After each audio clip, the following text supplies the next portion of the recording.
into my eyes. When you see me on a show, when you see these fans, you know you've got the best in the damn world. This is the Wrestling Matters podcast where we stand up for professional wrestling. Here we fucking go! Well, enough is enough, and it's time for a change! Professional wrestling! This is it! This is us standing up! Yes! Yes! Yes! Yes! Yes! Yes! That's 13-14!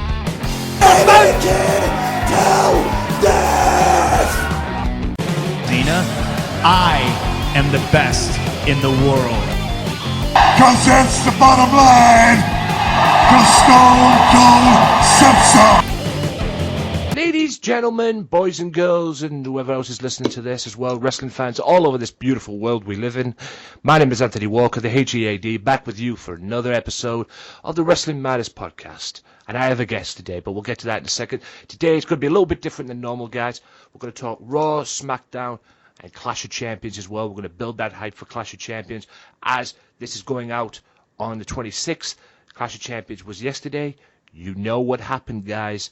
You're sitting there watching it on the network or pay-per-view, so you know what happened. We're going to talk and get the predictions today. This is recorded, I'm going to be honest with you guys, this is recorded on the 22nd of September 2016, and it's going to be enjoyable nonetheless, okay? Because I've got the man himself, the one, the only, there is only one, the one man with no Instagram himself, the leader of the Sunday Segue movement, Mr. Kinny Killer. Hey, how's it going? How's it going? The one man with no Instagram is in the building. He's back, ladies and gents. Long absence away. He is a busy man, but we managed to get him back on. And this is the guy that started it for me, guys. Where I'm at today, he paved the way, set that path. I took the rest, of course, but he set that path for me. Without him, without appearing on another show in 2014, in February, this wouldn't be taking place right now. He set the pathway. He helped me out the ideas. And then April 7th, 2014, Sunday Segue was born. Come on, don't sell yourself too short, mate. Listen, I just helped with the little bit at the beginning, and you did what you had to do, bro. It's all you, baby. Yeah, it's all you. Yeah, he did. He very much did what he had to do. Like I say, that appearance in February on Sunday Segue helped build the pathway for me that I took to build this podcast to where it is today. So, like I said, and he's always there for me for advice as well on Twitter and all that, and that's why I love him. Right, ladies, gentlemen, today you will listen to this podcast. This is episode 130, and you can listen to this podcast on the Swerve Talk Network. That's right, this is on the Swerve Talk Network. Max Wrestling, Offshoot Radio, a little show called Sunday Segue as well. Hosted by the guest himself, the one and only Mr. Kitty Killer, the leader of the Sunday Segue movement as well. And yeah, check it out each and every week, guys. You know, it starts on Friday, I believe it is, and goes right through to Saturday, right through to Monday. I know because I'm the last one on. So be sure to check it out, show some love, and check out all the podcasts on there, guys, because you will not be disappointed. Shout out to all my other partners as well, OSW TV, Raging Falcon, and the list goes on and on. Also got to give a big shout out to the one and only Mystery Island as well. Check out Mystery Island, facebook.com/back to the island. And also shout out to you, Mr. David Anderson. Kitty, you know who I'm talking about with that one as well. Yep. Mr. David Anderson, shout out to you, sir. Also, big shout out to Rick Dara. Now, you're probably wondering who that guy is. He's a guy I've been working with and talking to in terms of Talk Brunch. Now, if you don't know who Talk Brunch is, check them out on SoundCloud. They do live shows each and every Monday, right after Monday Night Raw. They have a beautiful community. I know I've been a part of it, although I did appear on this show a few times, and let's just say technical problems caused some issues on there as well. But hopefully I can get back on there at sometime soon. So shout out to you, Mr. Rick Dara, and hopefully we'll be talking to you very, very soon. Right, ladies and gentlemen, we shall kick off with Monday Night Raw and Smackdown. The brand extension, ladies and gentlemen. Don't you just love it? Right, I'll go through the quick hits on both shows, and then I'll ask you the questions, just to keep it simple and quick for you. Smackdown this week out was very good, in my opinion. Very, very good. Lots of good matches on there, and plus 2 good main events, and a very good ending to the main event as well, involving John Cena and Dean Ambrose as well. In my view, like I said, I didn't think Mr. Ambrose would win. I'm going to be honest, but hey, he did. And an okay Monday Night Raw as well. But obviously the highlight for me on Monday Night Raw, in my opinion, was the Cruiserweight division. For me. And like I say, if you haven't watched CWC, get on the network and go back and watch it. It's the damnedest thing I've ever seen. And like I say, the 2-hour final, well, Jesus Christ, that's all I've got to say on that one. So, the Raw quick hits, I'll run through the Raw quick hits and the SmackDown quick hits. The Raw quick hits were, Roman Reigns addressed his rivalry with Rusev. They met at Clash of Champions for the US title. A match that I actually thought was going to be the main event of the show, quite frankly, considering the way they booked it, was Seth Rollins and US Champion Rusev ending in a double countout. I actually thought that was going to be the last match, considering the way they promoted it. Braun Strowman and Sin Cara. Braun Strowman defeating Sin Cara. And I like the way they've gone. I like the direction, like I say, Kinny. I'll get to that in a second, about the way they've gone with Braun Strowman as well. That direction.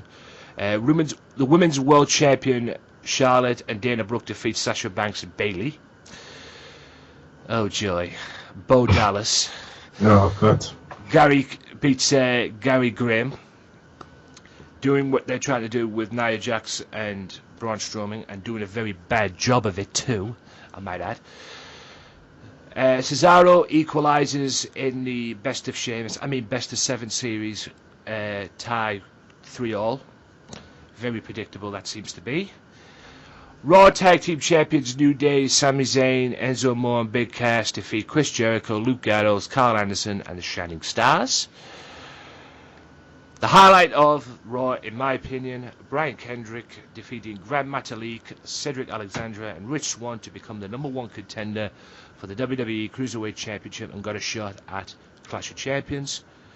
And Roman defeats WWE Universal Champion Kevin Owens in a steel cage match via escape. Smackdowns were...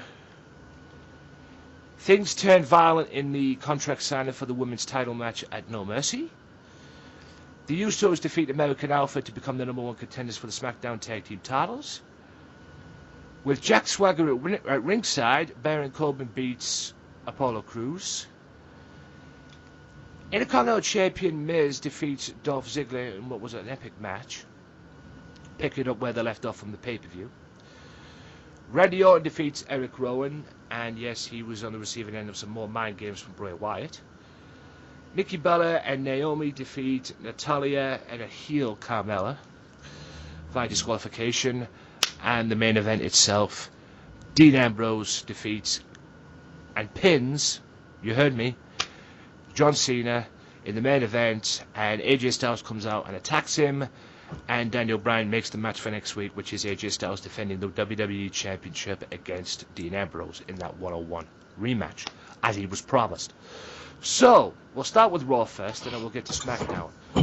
What was your highlights and moments that you saw on Raw? What impressed you? What impressed me on Raw? Well, Raw was a weird one for me because we went in with some expectations to do with the Cruiserweight Classic. Everyone was talking about, okay, how are they going to produce the Cruiserweight, seeing that it's a massive difference from the Cruiserweight Classic. And to the get-go, it was a bit weird, the fact that there was no TJ Perkins on the whole show, the fact that he's your Cruiserweight champion, and there was not even a glimpse, no promo, no nothing, leading up to, obviously, the match. Now, what they're thinking is, is it because there's going to be a hardcore crowd on Sunday, so maybe it doesn't really matter, but to me, it matters, and to you, obviously, wrestling matters. Damn right it does. You're damn right it does. So yeah, the promos for one, Grand Metalik, no interpreter, no subtitles, nothing. You need that real feel, and it doesn't feel real without an interpreter because we don't know what's going on. Apparently in Canada they had subtitles. Where was the rest of the subtitles? You know, for us folk over here. And then Brian Kendrick, it's like they cut off half of his promo. He's like, I thought I was finished. They thought I was finished, and so did I. And then it just stopped. It was like, what's that all about? You could tell that they're trying to tone down some of their style as well. They're letting some things go, but they're going to tone things down. But I thought it was a good match to kick off the division there.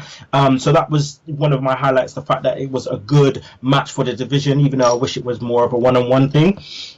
They could have had a couple of matches. They do have 3 hours, for fuck's sake. But yeah, that was one of my highlights. Well, I think for me, SmackDown was the better show this week.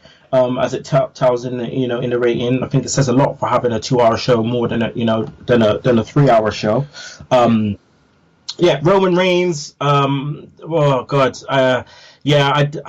I suppose I like the way that they're kind of going with him in the fact that they're continuing the storyline. They just left it and with Rusev on the back burner, and then they picked it back up again, which I like because it shows story continuation. So that's one thing. That I really liked.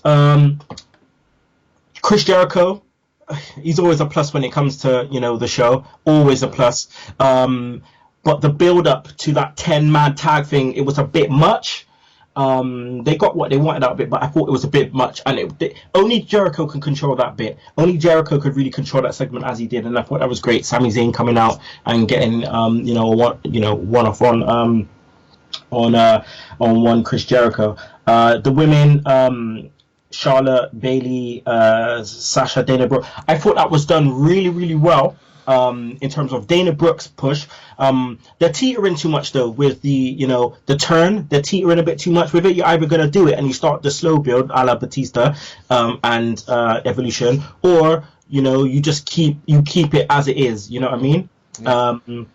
But yeah, in terms of Bayley, she's getting over, which is great. But I feel that she shouldn't get a piece of anything with the main title at the moment. She'll probably be the one to get pinned, and she should then roll off with an underdog story, because there's still that story that needs to be told for the casual fans about Bayley, that she is an underdog and she's grasping. So she's probably going to go into a program with Nia Jax. Yeah, I got to ask one question though as well. That's what he thinks of Raw, ladies and gentlemen, as well. And I totally agree with nearly everything you've just said there. But I've got to ask you one quick question about Braun Strowman and Nia Jax. And yes, unfortunately, about Bo Dallas too. Now, we all know Braun Strowman needed this development that he's getting, because since this Raw brand extension, Braun Strowman has been facing local guys and getting that push in that way. We all know he needed that since day one he came in the company, because he was just brought in and there you go, you put right into the Wyatt family straight there without no experience or training. I mean, I don't think this guy was even in NXT at all. And you've got Nia Jax, who was on NXT, having these great matches, and now she's up to Raw and she's getting the same thing as Braun Strowman. And don't get me started on Bo Dallas, because whatever they're trying to do with him is not working whatsoever, in my opinion. But obviously, we all know Strowman needed that. Do you really think Nia Jax needs this type of deal? I do, and for the pure simple is, when she was in NXT, although she was having good matches, she was being carried. Now she's the one that has to carry. You know what I mean? So so I do think that she needs to be in this position. I mean, she was still green in per se. I mean, she's not no Charlotte. Charlotte was in developmental for like a year, 2 years before she started, going crazy. So in a good way. So Nia Jax still needs a bit more. I think she still needs to find her cadence in terms of being a heel but being a monster heel. There's two different things, So I felt like they don't need to make her talk, and if she does talk, she just says one or two things. Yeah. And nothing, nothing substantial. The stuff that's happening with Alicia Fox, obviously Alicia Fox can turn on the crazy, so it meshes kind of well. And what they did with, the barricade and all that kind of stuff was cool. Yeah. So as long as they keep that going with her, I think that will, that will stand her in good stead. She needs to keep ragdolling people. She needs to keep doing that. And then if it does start off with a feud with Bayley, there has to be a reason for Bayley wanting to get involved, whether it's similar with Alicia Fox, she's taken out someone who's Bayley's friend or whatever, and Bayley comes down to make the save, and then she just gets her ass kicked time and time again until she gets the big win at a pay-per-view. Yeah, that was the whole angle with her and Alicia Fox, because apparently Nia destroyed a close friend of Alicia Fox's who was trying to get her opportunity on Raw, and then that's what led to the whole her getting basically destroyed on Raw as well. So yeah, I agree with what you're saying there. I definitely agree with that. I just didn't think, but I never thought of it the way you've just put it out there. Maybe she needs, because she never carried most of the matches she had in NXT. So now she's carrying the matches and being dominant, and yeah, she definitely needs to stay dominant as well. No question about that as well. If she wants to be that monster type heel person, which she is doing very well, in my opinion. I just want to say, I almost think that she got brought up too soon, and I think Asuka should have her position, because Asuka is a monster heel, but in a different way. She doesn't have to be big, but her moves are big. Her the way she carries herself and the way she deals with people is big. So really, Asuka should be just running. She should be just running through people. She should just be running through people. But they thought that they would give Nia Jax the chance, which is understandable, because what more can she really do in NXT? There's no one else really there for her to learn from. Yeah. So yeah. I mean, like I said, it's a valid point what you just made there. I mean, I actually thought that myself, they were rushing it a little bit. I think she maybe needed just that little bit more time in NXT just to develop what she's getting at. Well, a little bit more of what she's trying to get now on Raw as well. But yeah, and I thought they could have brought like Asuka up or somebody else like that, just to fill in that spot a little bit until she was eventually ready. But yeah, we could understand why she was brought up. Give her that opportunity as well. And we're not saying that she didn't deserve it. She absolutely deserved it. But there's certain things that needs to go in. I mean, Braun Strowman, the situation he's in right now, he needed that from the beginning. I mean, he was brought in, said, "Oh yeah, we'll just stick you right in the Wyatts. There you go." No development or anything like that. So what he's been doing has worked for him. But it's a little different thing. It's debatable, but you can understand our point on that. But like I said, credit to Nia Jax. Whatever you do, the thing you're doing on Raw, keep doing it. Let her keep doing it. As for Smackdown, what was your highlights and highs and lows of Smackdown?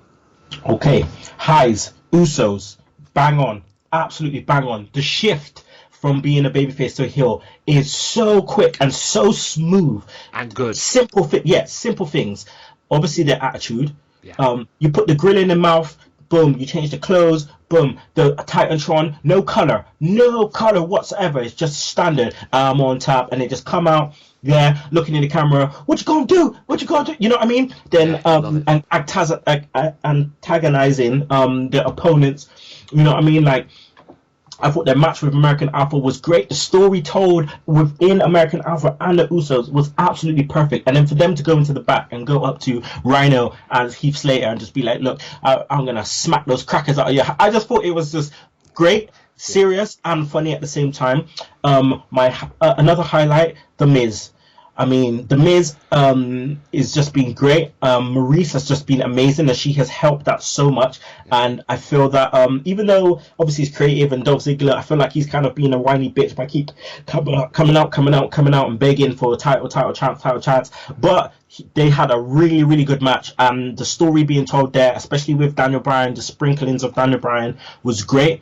Another high, talking smack every week. Fucking amazing. Daniel Bryan, spot on. He just does not give a damn. He is just saying what he wants to say. And Renee, man, she's just perfect. She is on it. She just don't care as well. She's just doing what she can. Lows.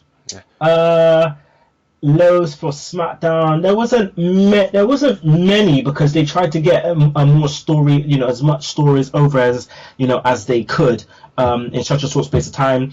I think Ambrose winning was good. It's again continuing story of Cena losing and the fact he's going to be gone for a bit. So that was good. But there wasn't many. Yeah, there wasn't many.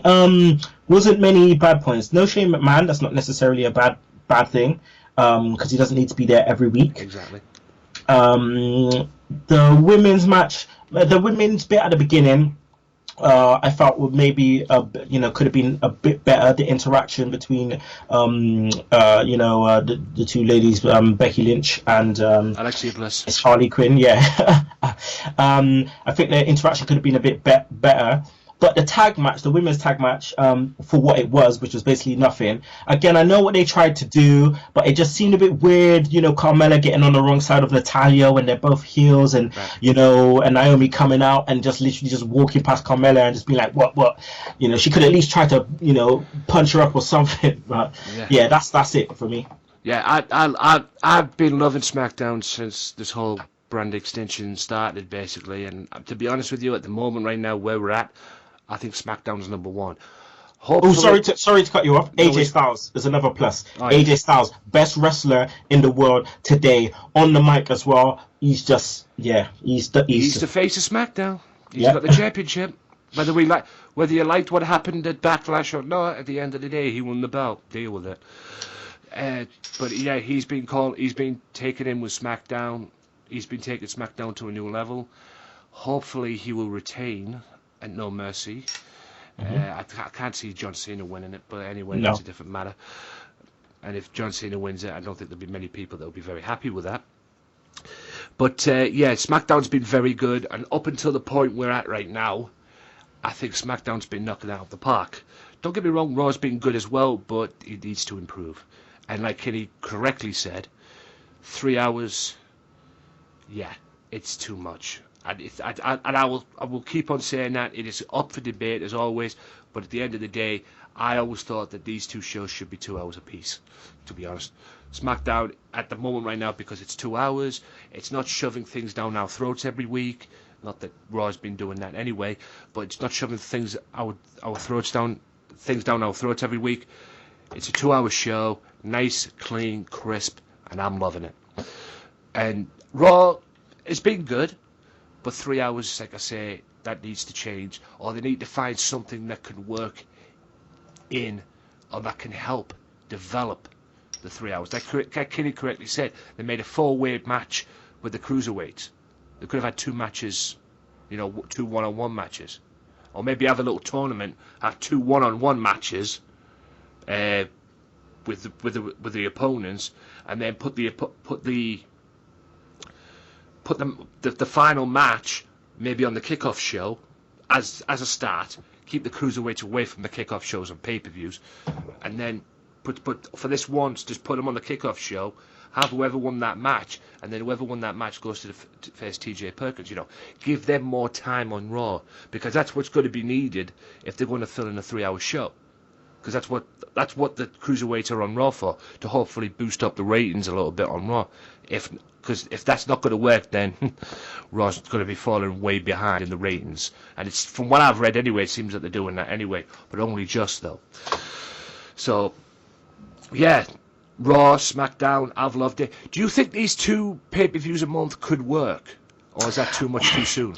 It's very quick. This is the thing. Like, it's a quick turnaround. It's like one pay-per-view's finished, and then a week later or 2, another pay-per-view's up, and it's like, wow, there's like a lot to try and get into. Which is, if you're a wrestling connoisseur like us, where you watch WWE, you watch ROH, you watch whether you watch TNA, I don't, but whether you watch TNA or New Japan like I do, or ROH or Lucha Underground, which I'm starting to catch up on. You know what I mean? There's so much stuff out there, and it's a lot, man. It's a lot. And I don't know, because what we're gonna see is, what might happen is, it might come off like a Raw or SmackDown because of how quick these pay-per-views are coming. They need to try and make the pay-per-views feel like pay-per-views and not feel like just a Raw or a Smackdown. And it's hard when the pay-per-view's 3 hours. Raw's 3 hours. So why wouldn't you think it's it's like a normal standard show? Yeah, I like the Smackdown pay-per-view side of it. I actually didn't think at first the Backlash pay-per-view would work. I mean, they only promoted 5 matches on the card, and I'm like, is this really going to work? I mean, Raw you'd probably get a little bit more because it's 3 hours, like you say. And SmackDown was like 5 matches on the pay-per-view, and before going into that match, and I'm like thinking, is this going to work here? But they actually built that pay-per-view and had that pay-per-view, not to compare it to it, but like an NXT show. That felt like a little bit of an NXT show. You know, the big takeover shows as well. That kind of what that felt like to me. So that ended up working because I enjoyed SmackDown. I enjoyed the SmackDown pay-per-view, although there was a little bad side to it with the Bray Wyatt situation. But, yeah, I enjoyed that pay-per-view as well. So obviously Raw is going to be a little bit more than 5 matches built on the show because SmackDown's 2 hours, Raw's 3 hours though. But like I say, it's too much. It goes quick because you've got one pay-per-view and then you say about 2, maybe 3 weeks later, there's another pay-per-view around the corner as well. And so hopefully this works. Hopefully this can work. Like I said, they've got until at least Christmas time to figure it out themselves. Because like I said, there's 2 pay-per-views going in, and TLC is part of these 2 pay-per-views as well, and plus the whole big pay-per-view when everybody's on the same show as Survivor Series. So yeah, they've got until at least Christmas to figure this out and to figure out how this is going to work and everything. But at the moment right now, WWE's getting good.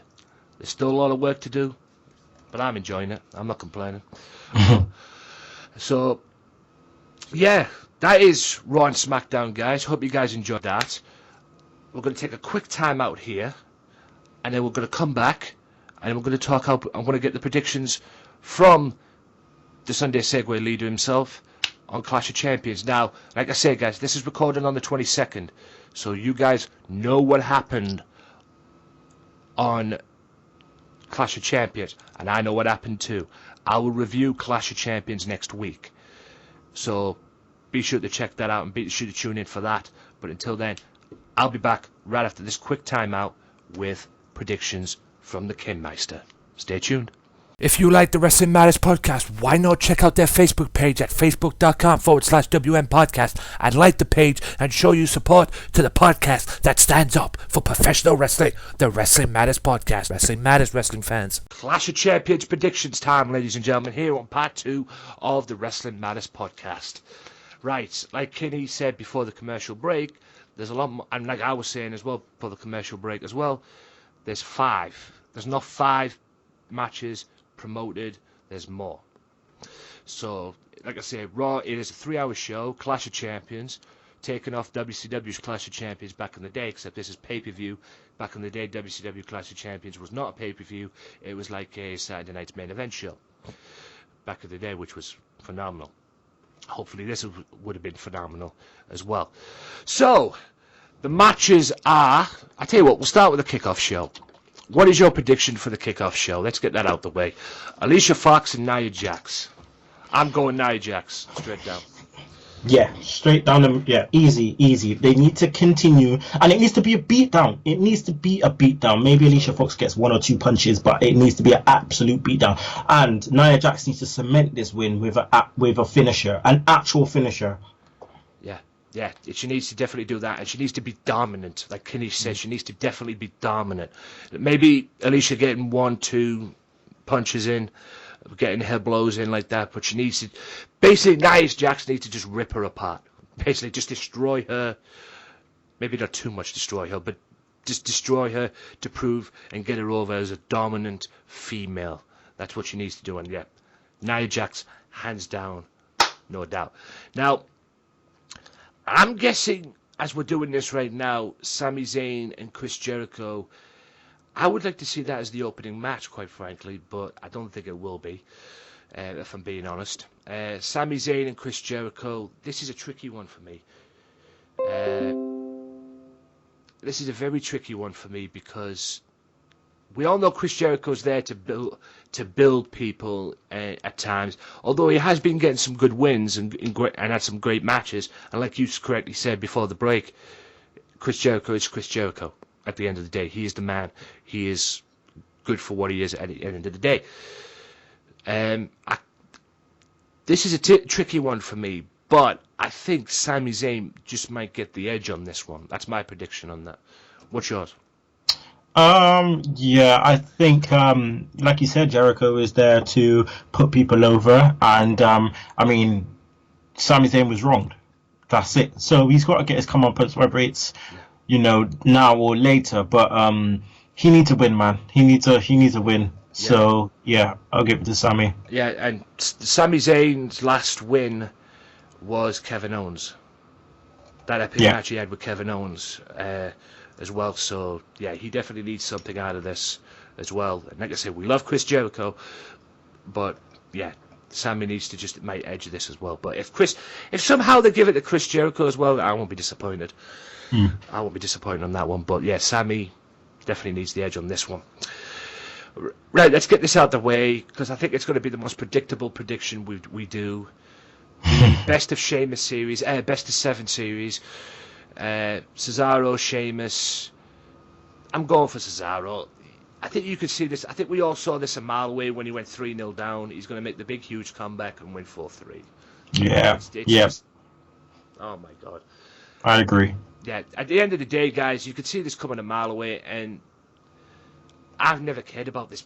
To be honest with you, I care about Cesaro. Cesaro's awesome, and Sheamus is doing his thing as well. Don't get me wrong, but Cesaro's awesome. But this, to me, has just been a predictable best of 7 series, quite frankly. It hasn't been like the best of 7 series back in the day, especially with the Booker T and Chris Benoit 7 series back in WCW for the TV title. At least that had some meaning to it back in the day. This has no meaning to it whatsoever, despite the fact that apparently the winner's going to get a title shot at some point. What title that'll be, I don't know. Probably the Universal title. But really, yeah. you think he's going to get a Universal title shot? Well, what do you think he's going to get? I mean, they say for the reason they say championship shot and they don't say Universal Championship. It just means the United States Championship. That's why they don't say United States Championship, because they want to build it up like it's going to be something big. So they just say a championship opportunity, but it's going to be United States. That's what it's going to be. It's not going to be. I don't reckon it's going to be world title. And if it is, and it's just on Raw, it's just dumb. Like what, you know? Hey, he makes a valid point. Actually, I never thought of it of that way. I mean, I would expect since it's the top title on Raw, you would think they're going to go for that. But hey, it might be the US title. I mean, we'll have to wait and see what the outcome. I mean, you might get a great match out of it with Cesaro and whoever wins the US Championship at the Clash of Champions. Mm-hmm. You might definitely get a good match out of it, and yeah. But at the end of the day, Cesaro needs a push. Cesaro deserves to be a champion. He deserves that push, and it needs to happen ASAP. Right, Cruiserweight title. TJ Perkins, Brian Kendrick, the returning Brian Kendrick. Great to see Brian Kendrick back. Thank God he's back. And thank God they signed Grand Metalik as well as Cedric Alexandra. But yeah, Kendrick got the nod. He's facing TJ Perkins, who is Suicide in TNA, I believe, as well. This will steal the show. There's no question about that. I believe this is the favourite to steal the show. And since it's his first title defence, and since it's the first start, I'm not saying Brian Kendrick will get a title run. Well, hopefully we'll get a title run in the future. I'm not saying he won't. Hopefully he will. I'm going with Perkins on this one. Yeah, I'm going with Perkins as well on this one. It makes sense. There's no point taking it off him now. I think this is going to be a feud though, because out of everyone, like, now, one thing you've got to realise with the Cruiserweight Classic and the difference with that and Raw is the Cruiserweight Classic, people could just be themselves. They can just be a person rather than a face or a heel. But now coming on to Raw, you have to define yourself as a face or a heel. Well, you don't have to, but that's what they try to do. And the only one that's kind of got that is Brian Kendrick and TJ Perkins. TJ Perkins is a face, bona fide, like, you could see that. Yeah. And, you know, Brian Kendrick's the only heel. That's why I knew he was going to win, because he's the only heel, really. And he's playing a heel, so yeah. And I think if, at least from I'm just going off what I heard here. If Zack Sabre Jr. and is it Kota Ibushi, Mm-hmm. had they, accepted the contracts, because I read that they turned down some contract offers to come to the WWE because they both had unfinished business on the indie circuit. They wanted to achieve more things on the indie circuit as well, with Kota in, I believe, New Japan Pro Wrestling and Zack Sabre Jr. going all over the planet. Progress, PWG, and whatever else he can get into as well. I think they had that kind of thing as well. I believe if they accepted the contract signings, I believe we might see a different winner of the CWC. I don't know if you agree with that, but we might see a different winner of the CWC. I just felt like it went down that route, because I expected Zack Sabre Jr. to win it, to be honest with you, but I never expected TJ Perkins, although I'm happy for the guy, and he's an underdog, and he did awesome against Kota Ibushi in that semi-final, as well as the final as well. But I expected a different winner to the CWC than TJ Perkins, but hey, credit to TJ Perkins, and I'm going with TJ Perkins on this one as well. Now, tag team titles, which are now the Raw tag team titles, considering SmackDown's got SmackDown tag team titles now, but it's the original tag team championships, the ones I hate. I've never been a big fan of these tag team titles, actually, but anyway, the New Day, great champions. They've been champions for now over a year at the most, but it's time for a change, guys. It has to be time for a change, and I'm going with Gallows and Anderson on this one. It's time for a change. What do you think? Well, you got to think Usos are going over to have a feud with American Alpha, which is definitely going to happen. So you think, does it need the straps? No, it doesn't need the straps. But it's just going to be interesting to see. But I think it's like, what more can Heath Slater and Rhino do with the straps? You know what I mean? So it's going to be interesting to see. I wouldn't be surprised if the Usos won. I wouldn't be surprised if the Usos won at all. So yeah, I go with Usos. Yeah. What about the Raw ones?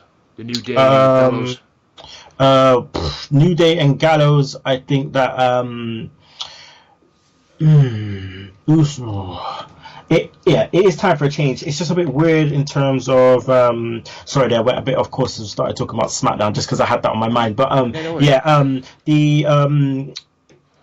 Gallows and Anderson should take that down, just because you're right, it's time for a change. But at the same time as well, I don't like what they've been doing with the whole comedy stuff, and I think that they need to be bruisers, and they'll get away from that once they have the titles, I think. Yes, that's what they need. That's what they need to do. I've never got this Dr. Gallows and Dr. Anderson skits that they've been doing and everything like that. They need to be a solid tag team that we know, that we've seen them in New Japan. They've been dominating New Japan Pro Wrestling. You know that better than anybody. Well, you know that better than me anyway. They've been dominating New Japan Pro Wrestling. They need to come into this company and just dominate the tag team division, and it's time for change. New Day have been awesome. They've been a pain in the ass at times, and don't get me wrong, they've been a pain in my ass at times. They've been frustrating and whatever you can say about them, but they've been great champions. But it's time for a change. Gallows and Anderson need to be the tag team champions. That's who I'm going for. Now, let's go to the women's title, because this was interesting for me.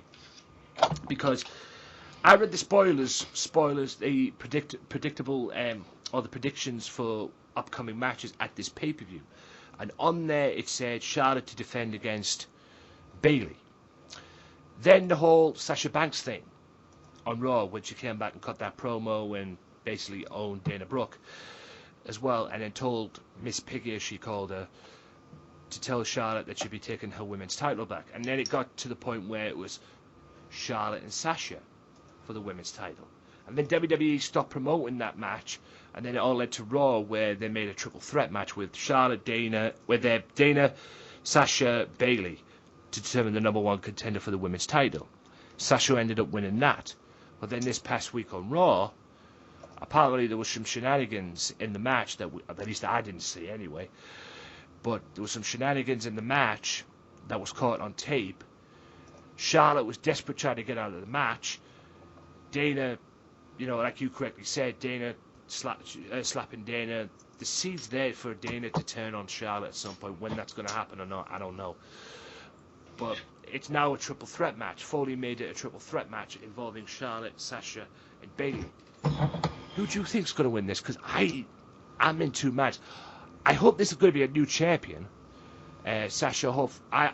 To be honest with you, if I'm being totally honest with you, I hope Sasha gets the belt back. But I'm in two minds about this because I like Bayley as well. So. Yeah. I don't know what they're gonna do. It's interesting. I don't know whether they should switch it back straight away. If Sasha's gonna get it, it needs to be like a long build up. And I don't think she should get it at the expense of Bayley. So if she's gonna get it, it's gonna be a one-on-one thing. I think what we're probably gonna get is we're gonna get this. Then we're gonna get the actual blow off from Dana Brooke and Charlotte. And so the next pay-per-view. So what's the next pay-per-view after that? So you've got No Mercy and which is Smackdown, and you got Hell in a Cell before Survivor Series. Yeah. And Hell in a Cell is what, a Raw one? Yeah, Hell in a Cell's Smackdown's No Mercy, Hell in a Cell's Raw, and then Survivor Series is both of them. Right. So Hell in a Cell, it might be Dana Brooke against Charlotte, it might be Dana Brooke versus Charlotte.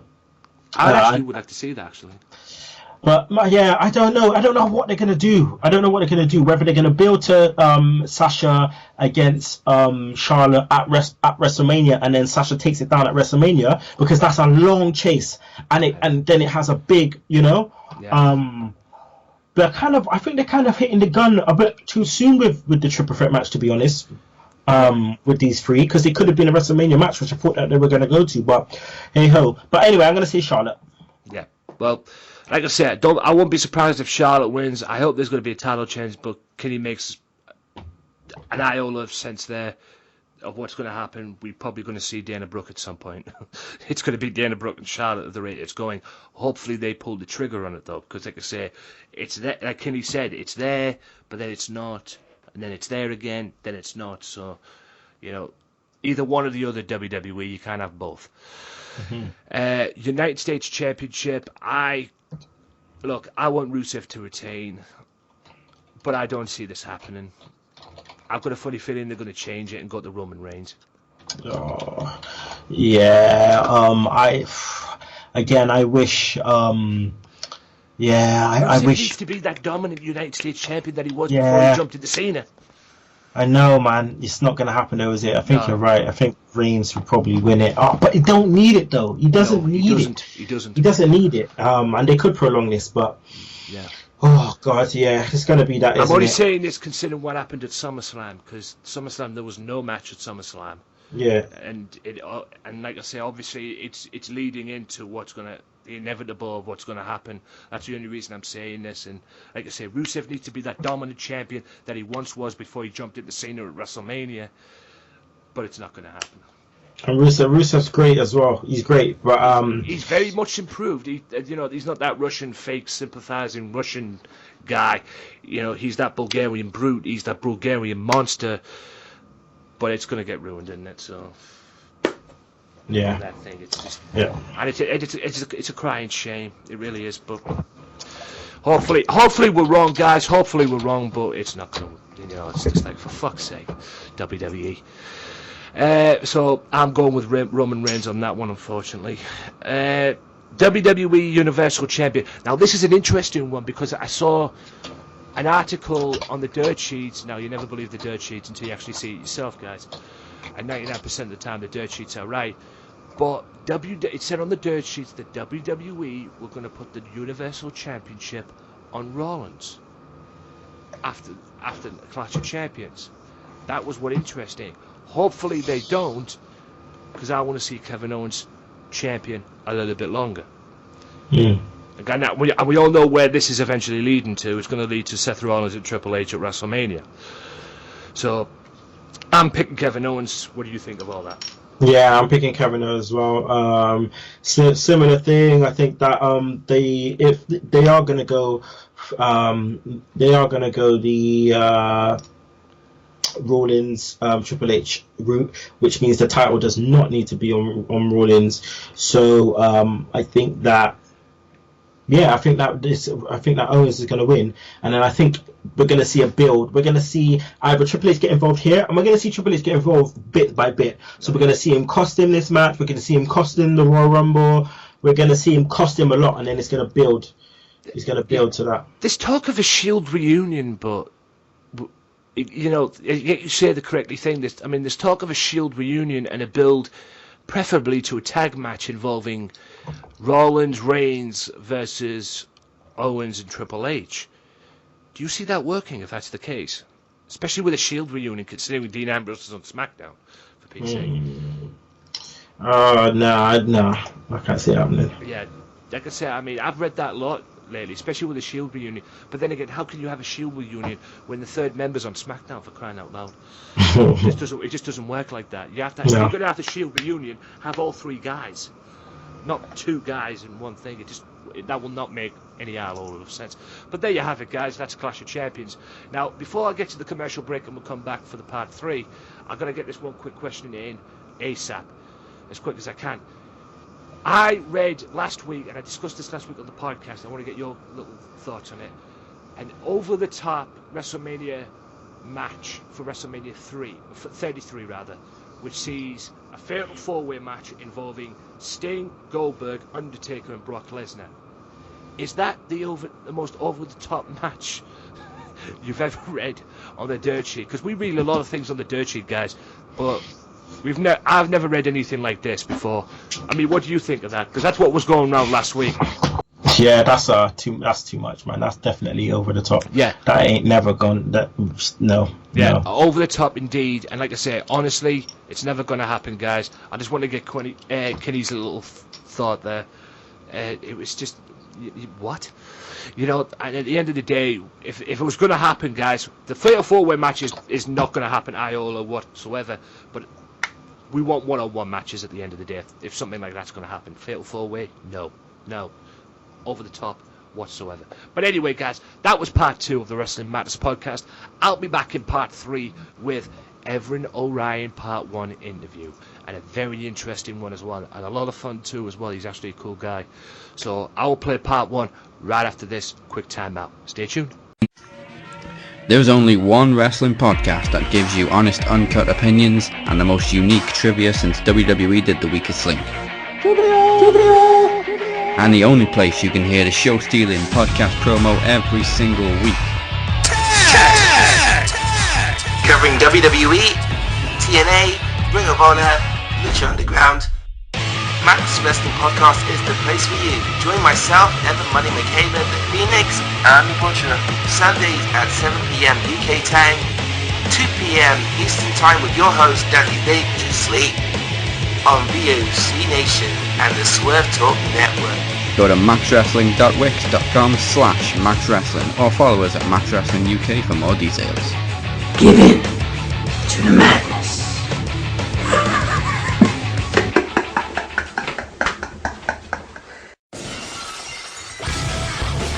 Be sure to listen to the Sunday Segue Wrestling Podcast. What? Every Sunday with Kinny Killer and the Galdem Sugar Shubs. Yes! With all the news, views, and laughter that you want. They like jet airplanes. They like long limousines. Every Sunday, the Sunday Segue Wrestling Podcast on Podomatic, iTunes, and YouTube. So why don't you choke on that, slap nut? Be sure to check out the Wrestling Matters channel at www.youtube.com/AJW Wrestling Matters for my exclusive review series that I'm doing on WCPW, What Culture Pro Wrestling, brought to you by the good folks at whatculture.com. Each and every week I'll be reviewing their shows, whether it's loaded or their big upcoming shows as well, each and every week on their YouTube channel. Be sure to check out the Wrestling Matters channel for review shows each and every week. You can also download them for free on SoundCloud. Wrestling Matters, wrestling fans. Greetings, Lightworkers. This is Evren Orion speaking to you via transmission. You can find us on the web at Evren Unlocked on Twitter, Instagram, and anywhere else. For Facebook, simply search us, The Collective Being, or Evren Orion, Evren. Orion like the belt. Lightworkers, do us a favor and do check out our Pro Wrestling Tees shop, where you can purchase your Sacred Life t-shirts, the official brand of The Collective Being. You can also view us at our website, everenorion.com. The link to our PWTs store is just simply prowrestlingtees.com/Evren Orion. We thank you and wish you well. Unlock your reality, and we'll see you next time. We are one. Welcome back to part 3, ladies and gentlemen, of the Wrestling Matters podcast, the final part of this. And I'm going to go right into it, guys. There's no terms of it. Like I said, just check out the Swerve Network each and every week. Sunday Segue, Offshoot Radio, and Max Wrestling, and all that other good stuff as well. Shout out to Mystery Island as well, facebook.com/Back to the Island for more information. But a shout out to all the other partners as well of the Wrestling Matters podcast. And here we are, guys. Evren Orion, part 1. An awesome interview talking about his wrestling, how he got into wrestling, all the stuff behind the wrestling, what it takes to build a ring and take it down, plus all the little secrets and his opinions on that as well, because I threw a few heavy questions at him as well in that respect, but he was cool enough to answer it, and I think you're going to enjoy this as well. Part 1 is here, part 2 will be next week. I will upload the full interview some point on the YouTube channel and the SoundCloud channel as well for you to download for free. It is a very, very interesting interview, so sit back, relax, and enjoy, and I'll be back right after it with the outro, so see you in a bit. Ladies, gentlemen, wrestling fans all over the world in Planet Wrestling, my name is Anthony Walker. We're here for another interview on behalf of the Wrestling Matters podcast, and it's a very interesting interview, guys, because we don't know this person that we've got today, and we know how we like it on this show. We don't know this person. We don't know who, be fresh people on this show. It's what we like on this show. Fresh, interesting people. And I've got a very interesting interview today. Somebody who I reached out to on Twitter. His name is Evren Orion. Hello, sir. Welcome to the show. Thank you for doing this interview. Thank you for having me on. It's a pleasure. It is an absolute pleasure indeed. Like I said, I made an overture towards you. We're going to talk about, like I said, there was certain stuff we talked about before we came on air and everything. Like the wrestling business in general, how you got in.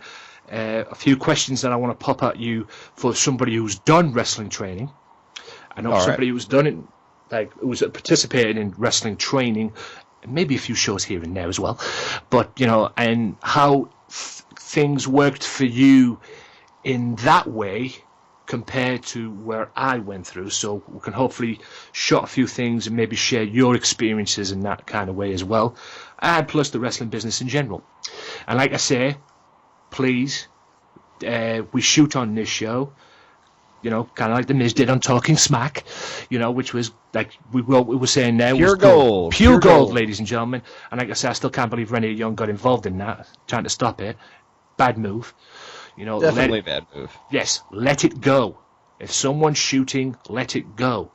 He was a ball bag, right? He was a ball bag before that, people's punching bag and everything, but he stepped up that case. And, somebody from looking like who walked out of Lady Gaga's wardrobe, to realizing, hey, I used to be a former WWE champion, for crying out loud. I'm somebody here. I'm the Intercontinental Champion. I'm sick of being everybody's whipping boy. And that's how he should be. Not, at the moment up until that point, the only person they give the damn about was his wife. But that's another issue for another day. But yeah, like I said, don't be in character. It's a shoot. If you've got something to say, and if you get heat for it, if somebody listens to it in the future, there's no real difference between me now and me in the ring and promo-wise, other than the fact that I channel. Yep, that's fine. Like I said, just shoot. If you get heat, you get heat. Like I said, I'm just waiting for somebody to call me one day and say, get heat. And I've been called out a few times for saying things on this podcast as well by a few people. But hey, I'm not kayfabe. If you don't like it, that's your issue, not mine. At the end of the day, and like I said, I still can't believe Renee Young got in that Talking Smack, man. She should have just left it. I mean, when I mean, even you could, if you saw the interview, right? You see, when Daniel Bryan told him he wrestles like a coward, that was the yes. And that was when Miz's eyes went huge and his face immediately got flush, and that was the moment she should have just sat back. Yeah, it should have just left it by. See you later. I'm done. I mean, if that was me, I'd just like, okay, see you later, kind of thing, you know. But yeah. I mean, credit for her for trying. Because it was live, you know. Yeah, I mean, she tried to be the peacemaker, but in that case, that will never happen. If someone shoots, on this show and they've got something to say, you step back. You just let it go, let it out the system. Because the more you're hiding it or you're trying to hide it, the more you make it worse. That's what I've learned. Right, Mr. Orion. Absolutely. We are here. We are new. You are new to me. You are new to my listeners. Please, tell us a little bit about yourself. Well, my name is Evren Orion. I'm known as the Collective Being, or Esoteric Mastermind. Essentially, what I do is inspire you, invigorate you. I teach you self-actualization and how to create the life you wish to live, as well as teaching the world a little bit more about how everything is truly connected. Quantum physics, quantum entanglement. How did you get into the? How did you get into the business as well? Add that to it as well. I got into business about 5 years ago. I found out that there was wrestling around here, and I had no idea. When I was 17, out of high school, my immediate goal was to go to wrestling school. I was going to go to San Antonio and train with Rudy Gonzalez, but life happened, and that didn't happen. Ended up going to college a couple of times, and then I got this opportunity. So I went to New School Federation at the time, as they were known, and spoke with the main man, the main event guy / owner of the company, Ryan Genesis, and he ended up asking me to come out to the next show and help set up, and you know, in return for me paying my dues and helping them, they would help me through training me. So I ended up going to that show the next month, and down the line, as I kept helping out, we got to a particular venue, and the ceiling was low. So we had the ring set up, and unfortunately we had to take it down and then go set it up again outside in the parking lot. That was a nightmare, especially when it's 105 degrees outside in the blazing hot summer of Texas. Yeah, I can imagine. I can only imagine not fun whatsoever, and you're probably sweating like a pig, if you will. Man, it's not fun. More like raining. Raining could help, but 105 degrees. No, I'm saying you're raining. It's not just. Oh yeah. You're raining. Fair enough. Yeah. You're just a big walking cloud of sweat. Yes, not. Yeah, I've had that issues myself when I've taken the ring, but I'll get to that later on. What was it like going in to your first training session? Because I remember you telling me through a conversation we had before we started this and everything that you were throwing up in your lessons and everything. Tell us a little bit about that, please. Well, during this time of my life, I had my own struggles that I was dealing with, and honestly, wrestling, once I got the opportunity, became my motivator to get back into the gym again and start dedicating myself and changing my eating habits and everything else. So that was one of the biggest reasons why I started spewing my brains out. Yeah. That day that we had to set up the ring twice, I also ended up training on top of that. Yeah. And for someone who literally just got up to go and went for it head first, didn't give a shit. Yeah. That's why I ended up projectile vomiting, exorcist style. And nobody knew about my heart condition at the time. It's not a crutch for me. I had open heart surgery when I was 4 years old. Right. But I have a clean bill of health now, and I'm free to do whatever I wish. Cool. So, was there any? Would there have been any after with that? If you hadn't had, with the open heart surgery that you had and everything, would there have been any things that would have happened? I mean, was it a risky thing? Like, could you have died or something like that, or was that something that you really needed to be where you are today, or if you'd have kept things the way they were and hadn't had the open heart surgery, could there have been some issues that you could have had in your life? If I wouldn't have gotten the open heart surgery, I wouldn't be alive today. Oh, no, fair enough then. I mean, I had multiple holes in my heart that had to be patched. It's just, I'm not saying it's not serious, guys. Open heart surgery is no joke. No. But no, it wouldn't, it doesn't, it's not a crutch to me. Yes, it's important that people know, so yeah. In a match, if it gets a little bit too quick, I can let someone know, hey, I need a rest here. Yeah. I mean, on my body right now, the side of me, I have a big white line going across my sides of my body, everything, and that's always considered because back in the day, I think I was in and out of hospital when I was in primary school or elementary school, as they call it in America. I was in and out of primary school. I went to a school called Beechwood Primary School in my hometown. It was infants and juniors. I never went into nursery for some reason because apparently they got my dates mixed up on my birthday, on my birth certificate on my birthday or anything like that. Something stupid like that. But anyway, and I was in the infants, never in the juniors, but in the infants, I can remember being in and out of hospital at that point as well, due to this on here as well. And I don't know what it was caused and everything like that. I mean, back in the day, I used to sweat a lot. There used to be like an issue. I don't know what caused all that, but I had curly hair. Yes, guys, I want to say this on the podcast, okay? You can laugh it up all you want, but I had armpits as well, hairy armpits. I didn't understand what the whole thing was, and I used to sweat bucket loads. I still sweat to this day. I mean, we all do, right? But right. I used to sweat tanks to the point where you probably wouldn't be seen dead with me on a night out somewhere or whatever kind of thing. You wouldn't want to hang around with me. It wasn't pretty. And then one day I just shaved the armpits and all that, and I shaved my hair, got rid of the curly hair, thank the good Lord, and shaved the armpits and everything, and now I sweat less than I usually do. And I always thought to myself, maybe that was the cause of my illness or my surgery or condition that I had back in the day before I'm perfectly fine now, but back in the day with that scratch, maybe that was the cause of the scratch, because something wasn't right when they gave birth to me. Something wasn't right from what I was told anyway. Right. Something wasn't right in there. That's why I've got that mark across me right now.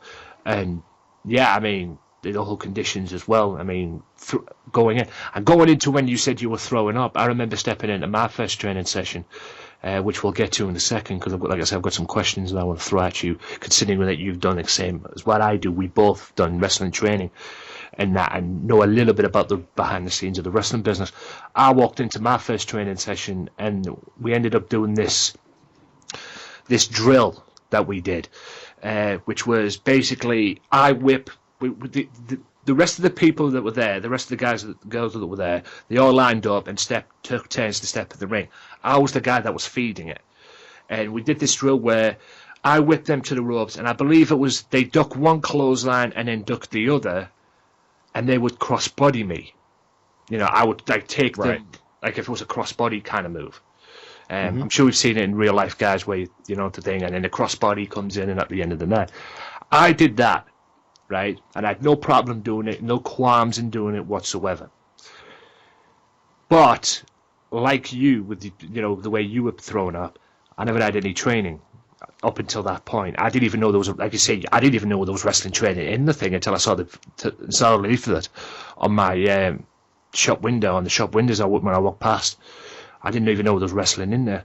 And then I remember after the 4 goes of taking the crossbody, I got into one of them amateur wrestling stance on the canvas, right?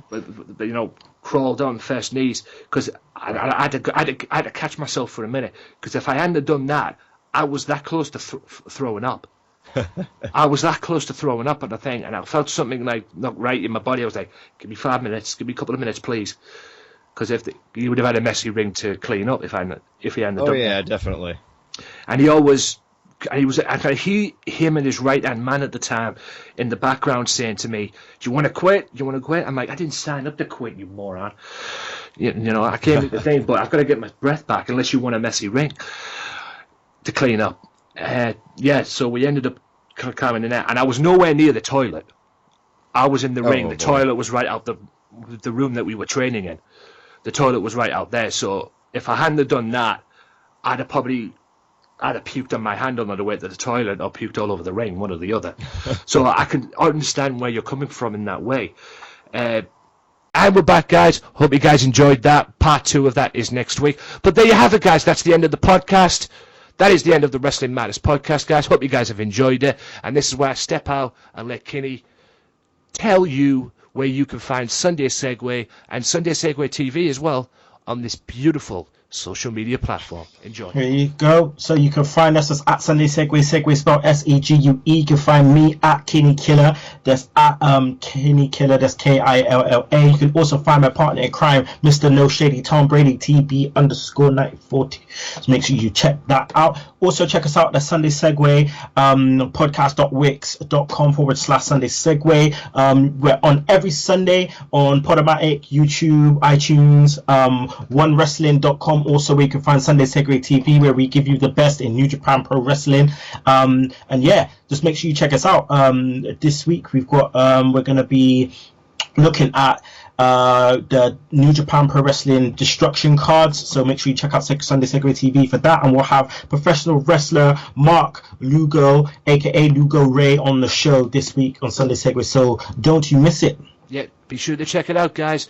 For Kinny Killer, the leader of the Sunday Segue movement, I am Anthony Walker, the leader of the Wrestling Matters movement. We love yous. Wrestling Matters, guys. Also, Sedge Heads for life. Check it out. We'll see you next time. Peace out. Peace. Well, enough is enough, and it's time for a change.